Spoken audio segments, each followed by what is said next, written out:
வணக்கம் மிதுன ராசி நண்பர்களே. புரட்டாசி மாதம் கிரக நிலையிலே ஆராய்ந்து பார்க்கும் பொழுது மாத தொடக்கத்தில் உங்கள் ராசிநாதன் புதன் சகாயஸ்தானத்தில் சஞ்சரிக்கிறார். அதே நேரம் செவ்வாய் உங்கள் ராசியிலேயே சஞ்சரிப்பதால் கூடுதல் கவனத்துடன் செயல்பட வேண்டிய மாதம் இதுவாகும். குடும்ப பிரச்சனைகள் அதிகரிக்கும், மன நிம்மதி குறையும், மகிழ்ச்சிக்குரிய தகவல் வருவது போல் இருந்து கடைசி நேரத்தில் கை நழுவி செல்லும். பணப்பற்றாக்குறை காரணமாக கடன் வாங்கும் சூழல் கூட உருவாகலாம். கும்பராசியில் சஞ்சரித்து வரும் சனி இந்த மாதம் முழுவதும் வக்கர இயக்கத்தில் இருக்கிறார். அவர் உங்கள் ராசிக்கு 8, 9 ஆகிய இடங்களுக்கு அதிபதியானவர்.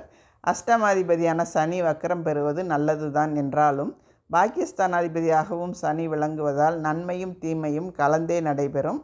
ஒரு வழியில் பொருள் இழப்புகள் கூட வரலாம். அதே நேரம் திடீர் வருமானம் மகிழ்ச்சியும் தரும். நீங்கள் செல்வாக்கு மிக்கவர்களாக இருந்தாலும் திடீரென சிக்கல்களையும் சிரமங்களையும் சந்திக்கக்கூடிய சூழல் உருவாகும்.